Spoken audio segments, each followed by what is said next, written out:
Bom dia, boa tarde, boa noite, bem-vindos ao canal Acessando Ciência. Meu nome é Enzo Mateus e hoje eu vou dar uma breve aula sobre introdução à química orgânica. Então, vamos lá.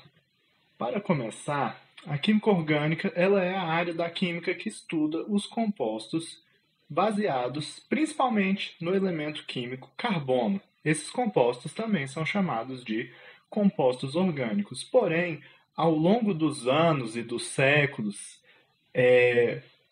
a química orgânica ela passou por mudanças de paradigmas, vamos dizer assim. E a primeira grande teoria que embasou a química orgânica foi a teoria da força vital. Ela foi proposta pelo Berzelius, um químico sueco. E essa teoria dizia que compostos orgânicos só podem ser produzidos por reações bioquímicas que ocorrem nos seres vivos. Porém, aí a gente já vai para a primeira quebra de paradigma, que foi quando Wöhler, um químico alemão, pela primeira vez na história, ele sintetizou um composto orgânico, que era a ureia. Ureia, por exemplo, é encontrado na urina dos seres humanos, então pode ser produzida, sim, pelos seres vivos. Porém, ele sintetizou a ureia em laboratório e ele partiu do cianato de amônio, que é um composto inorgânico.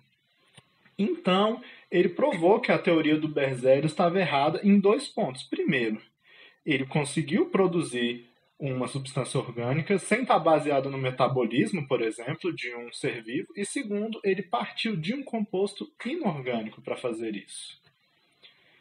E aí, gente, tem uma concepção um pouquinho equivocada que a gente vê muito falar dos compostos inorgânicos, que é o seguinte, dos compostos orgânicos, perdão, que é o seguinte.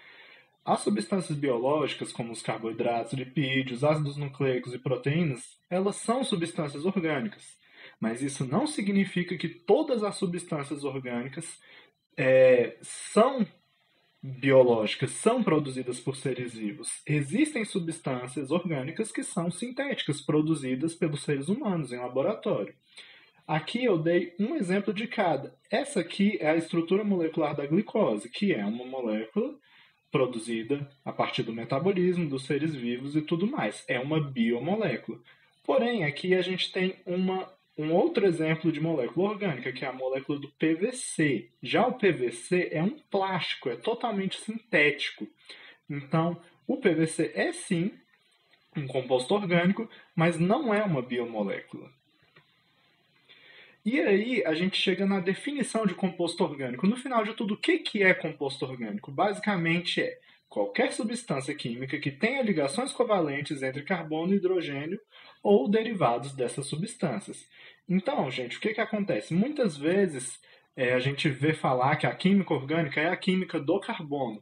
Mas não é exatamente assim, porque existem compostos que têm carbono, mas não são compostos orgânicos porque não são abraçados por essa definição.